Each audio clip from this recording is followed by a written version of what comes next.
This is the Troll Patrol. Live. With Justin. Freakin. Welcome to the Troll Patrol. Live. It's a freaking Sunday. Warlord has been arguing with me about kettles in the Discord. I have no clue. He showed me a picture of something that wasn't a kettle and told me it was a kettle. And I said mine didn't look like that. But mine also didn't look like the one you showed me because mine was like neon purple. Cause I'm a badass.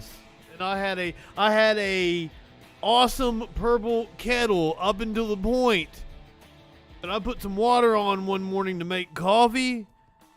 Got into the shower, completely forgot about the kettle. I don't have no kettle no more.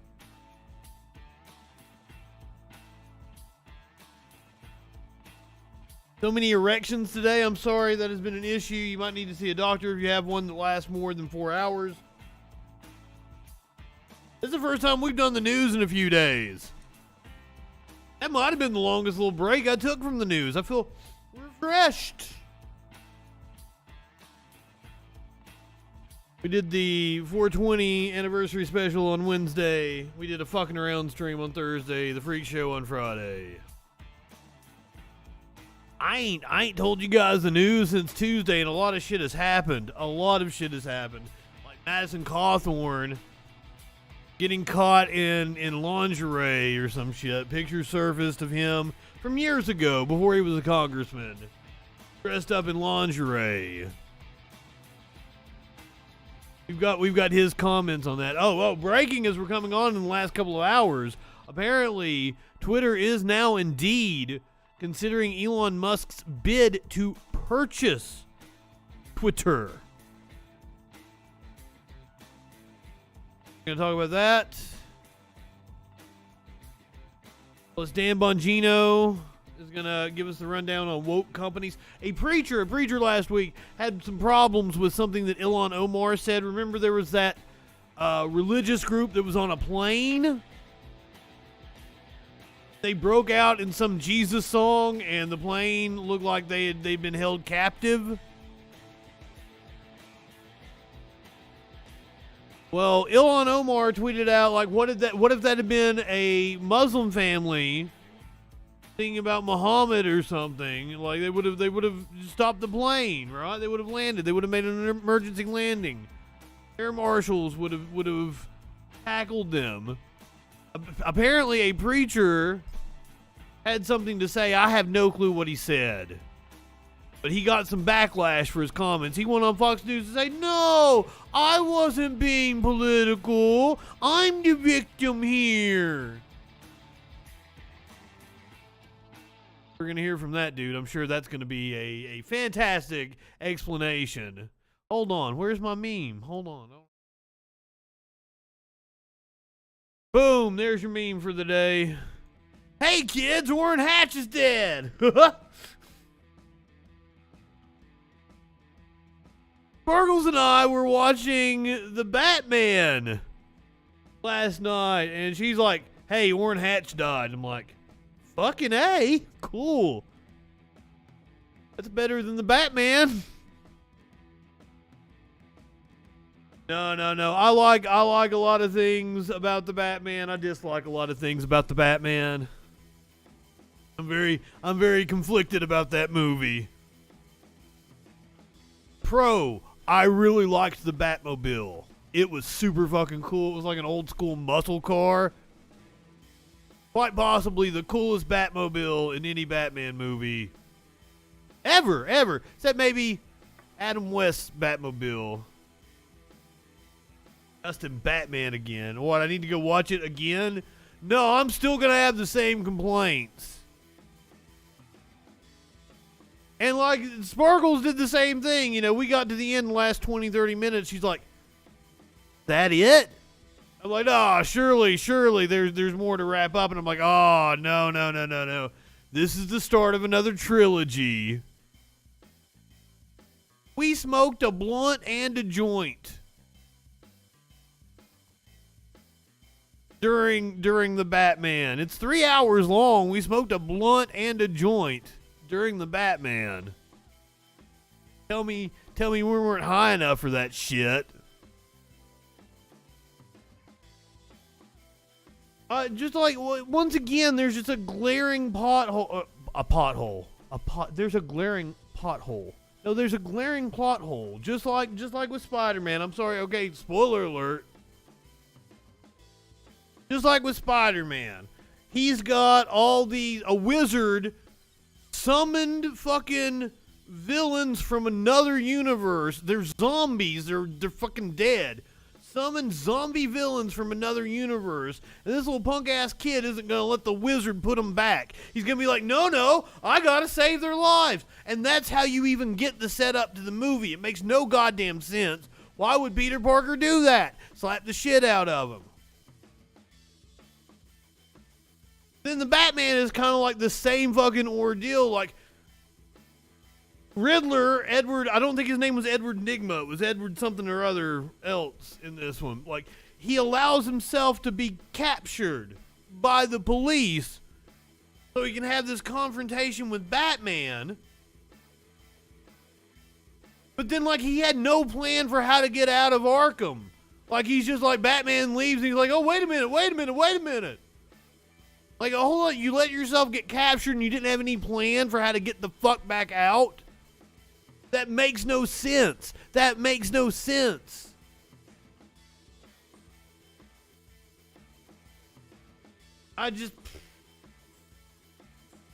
It's Arkham. They escape all the time anyway. Opportunity will come along. I don't know. Paul Dano, is that his name? Fucking excellent. He was the highlight of the fucking movie. Riddler was goddamn amazing. Zoe Kravitz, fantastic job. She was the next highlight of the movie. I hated the Commissioner Gordon. That, to me, that was like Jordan Peele doing a character. Like, it wasn't Jordan Peele, like, he wasn't the actor. But to me, that was like, I'm bitching about the Batman. Hey, Sparkles. To me, that was like somebody doing a bad impression of Jordan Peele doing a character on P and Kill. Like that Commissioner Gordon was just over the top. It was too much. Took away from the movie. I didn't like it. Didn't like him. Didn't really care much for Alfred. Still a little like, I don't know if I like Pattinson or not. He's alright. Riddler was Conky from the Trailer Park Boys. Lazy Eyes, what is up? Hold on, I gotta go turn the air conditioner down a little bit. It's hot in here.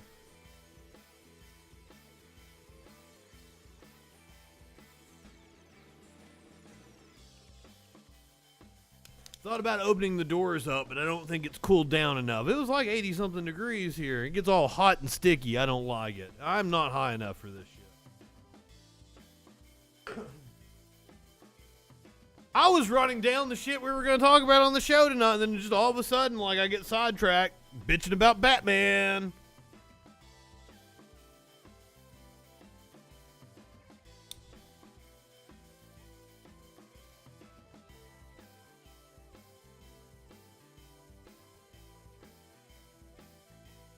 We're going to talk about Piers Morgan. He had an interview with Trump. Apparently it airs like tonight, or is airing in the next little bit. If somebody was to inform me that the interview was up somewhere, I would go with, like, all we have is a preview right now. I don't know what it's airing on or what time it is airing. I do have an article that tells me that, but I didn't read it. It looked very contentious, but also, like, it seems like that was deceptively edited. Mistopheles, welcome. Good evening. Well, let me pull my notes back up. What are we talking about tonight? Ron DeSantis signed that law revoking Disney's special privileges. They had their own little municipality that now Florida will be on the hook for actually governing. See, Disney paid for like the sewage, the security, all the blah, blah, blah, the upkeep of the roads and shit. Now Florida's going to be on the hook for that. We're going to talk about all that. Plus Ben Shapiro is going to tell us about how all these woke companies are going to go broke. Oh, God, no, I did not hear about Missouri trying to pass a bill that would allow them to check children's genitals. Fuck. God damn these people.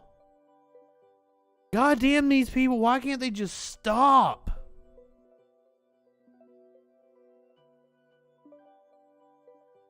It's depressing. That's why I didn't fucking do the news for a few days last week. I had to take a little mental health break. Because all this shit is depressing. Oh, I also have a video. Apparently this is like a little viral meme thing that's going around on the right. It's called "It's a Woke World After All," and I'm sure it's just as cringe as the title. Seems like it's a little animation going inside of the what's that? It's a Small World After All ride in the Disney. It's been a long time since I fucking went on that ride. I only did it the once. You just do it once. You're like, I'm not gonna ride that again. I stand in line for something. It's gonna be the Tower of Terror or like the Aerosmith roller coaster. Also, I haven't been to Disney in like 20 fucking years. What the fuck they got anymore? Hang out at Splash Mountain, bitches. I'll throw you in the Briar Patch. Not the Briar Patch.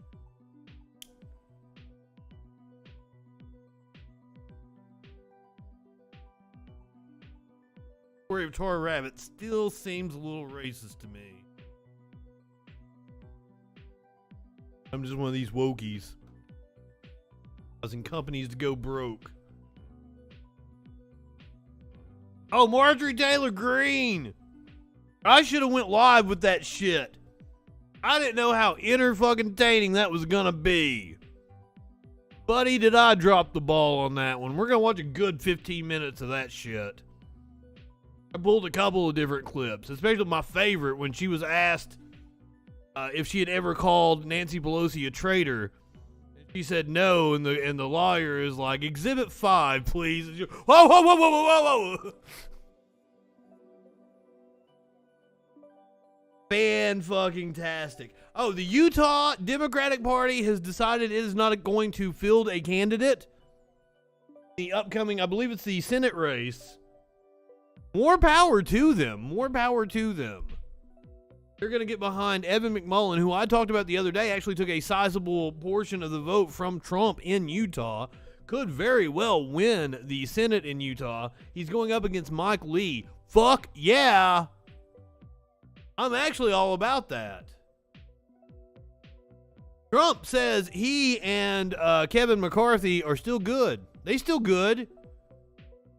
They still good, even after McCarthy has, like, basically perjured himself. I don't know if we have him. I don't know if we have him on oath at any point in time. I believe it was a phone call that the audio was leaked from. It wasn't actually, like, on the House floor or something.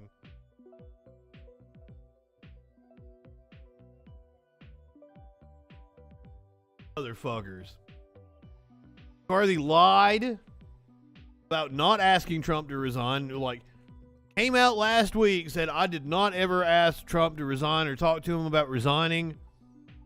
Boom. Audio leaked. Apparently Liz Cheney leaked it. Kevin McCarthy saying he was going to talk to Trump about resigning.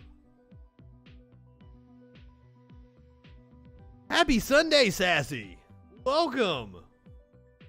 Representative Jamie Raskin is promising that the January 6 hearings are going to blow the roof off the House. Oh, here's a story you guys may not have heard. Maybe you have because you guys are more up on the news. You guys are more plugged in than the average person. A man set himself on fire in front of the Supreme Court on Friday. He has died of his injuries. I do not know the story. Usually that is a protest move.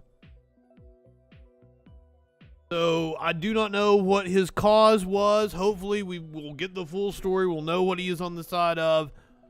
I know what I would be protesting this week, but I don't know if that was what he was protesting. The fact that Texas, oh God, he was a climate scientist?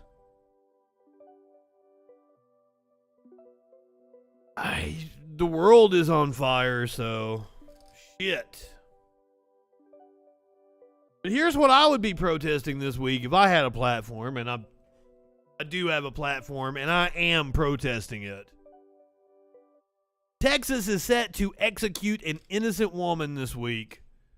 We're going to see the footage from her interrogation, where they used coercive interrogation means in order to get her to confess after she stood by her innocent like over 100 times. You're going to see the video. It's going to make you sick to your stomach. Texas set to execute her on Wednesday. A U.S. Air Force general has been convicted of sexual misconduct. There's a missing National Guardsman in Texas. I'm fascinated by that story. We're going to check in with that. Plus, a man was arrested in the duffel bag murder. I brought that up a couple of times last week, and we never got a chance to talk about it. I actually want to get the lowdown and find out what the fuck happened there.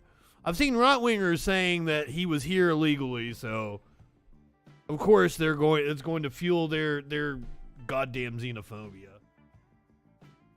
Plus, we're going to talk about the election in France. Just ended a few hours ago. Marine Le Pen will not be the new president of France. Emmanuel Macron easily won re-election. But first, Orrin Hatch has died. Landmark day. And I can say that if we can keep going, we'll get this country going like it's never been going before.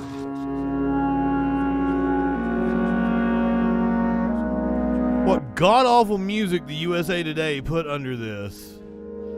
Hatch served 42 years in the Senate from 1977 until he retired in 2019. Was the senator from Utah. That is the seat that Mitt Romney now holds. Talking about Evan McMullen possibly going for the other seat in Utah. I leave this race with no regrets for having tried. The 2000 election, that's my first election. Not my first election, but the first election where I felt like I was an active participant.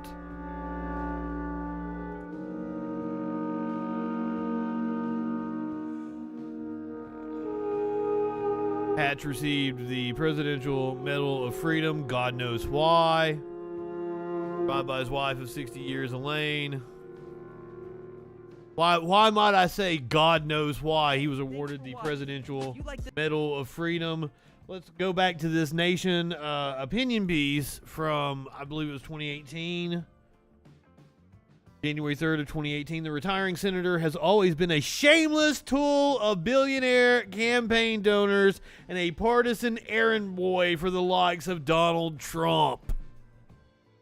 Orrin Hatch referred last year to his long Senate tenure as my whole stinking career. That was a fair assessment of Utah Republicans' 41 years in Washington.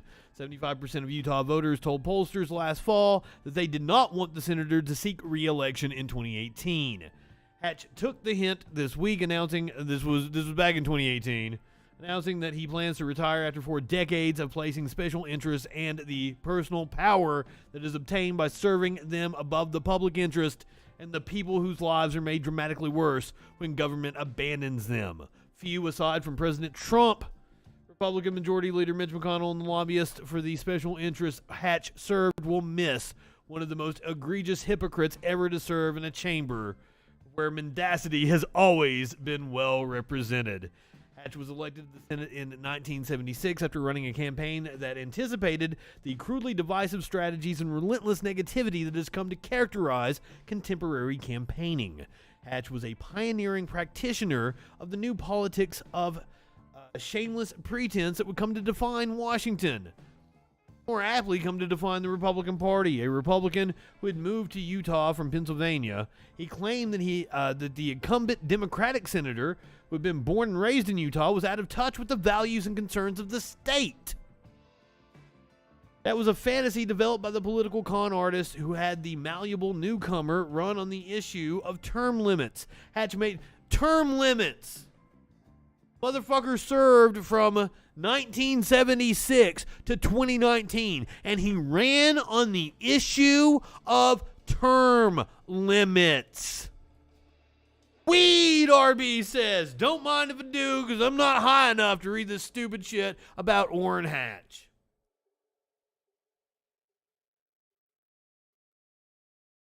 Rest in piss, sir.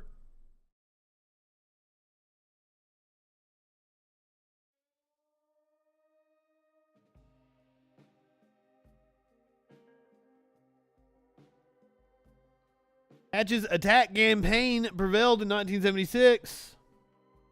The next 4 decades, Hatch would serve as a dramatically different senator from his predecessor. Self-absorbed and boastful, Hatch calculated that his political future would be best served by aligning with those who could write big campaign checks. Hatch took care of his political benefactors and seemed always to be plotting his next move, angling for a place in the Supreme Court or on a Republican presidential ticket, elbowing his way into key committee assignments. When Democrats controlled the Senate, Hatch was ready to cut deals, even with liberals like Massachusetts Senator Edward Kennedy.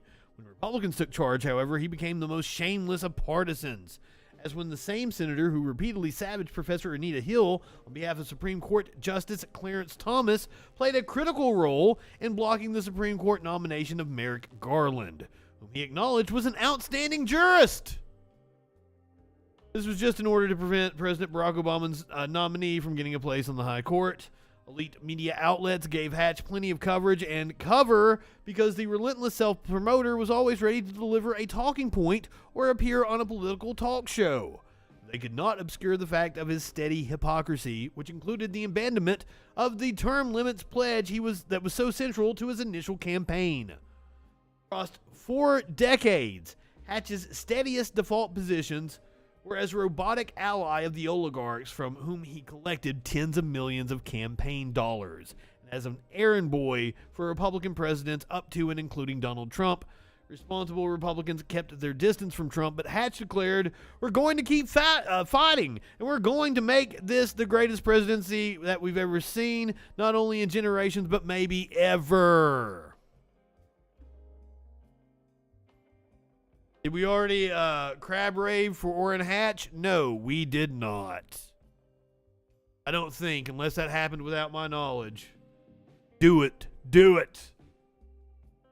If you'd like to finish reading this piece, this was in The Nation. It was back in 2018, written by John Nichols. The title was "Orrin Hatch Was Never a Public Servant." I just read a small excerpt from it, and I realized that it wasn't very, it was very heavy on characterizations, and it was very limited on supporting evidence. You can read the article for yourself at The Nation.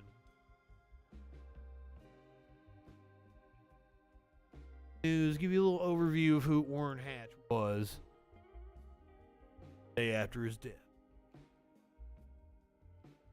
French President Emmanuel Macron has won a second term, defeating far-right challenger Marine Le Pen. But the margin is projected to be closer than their first face-off in 2017, when he won by more than 30 percentage points. Malcolm Brabant. They say closer, but he still won by like 20 percentage points this time. I don't know what the final count was, but it was a very large margin. I think it was something along the lines of like 57% to 41 or 42. Report from Paris on what led to the Macron victory and Le Pen's stronger showing. As she arrived to vote in a nationalist stronghold in northern France, Marine Le Pen said she was feeling serene, despite being behind in the opinion polls.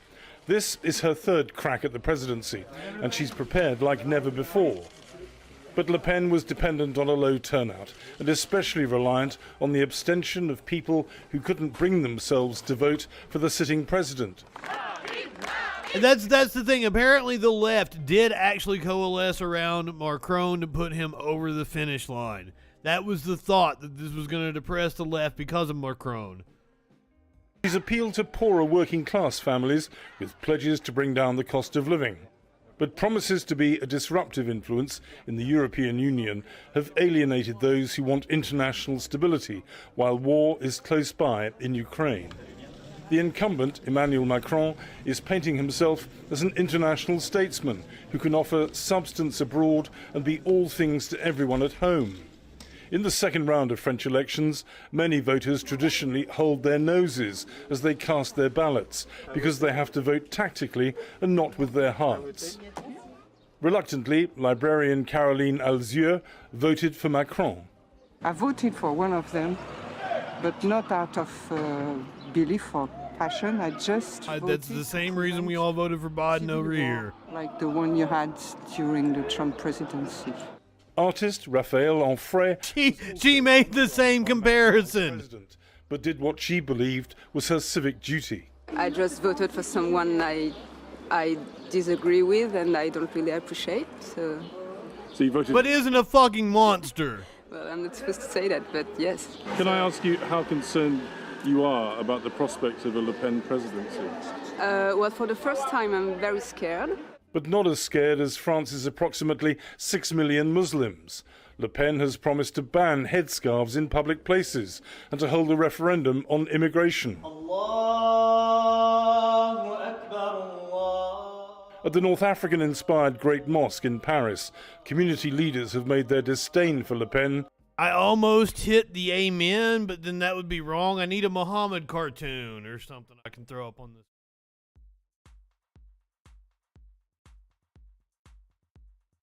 I need a Muhammad cartoon with my face on it that I can throw up on the screen.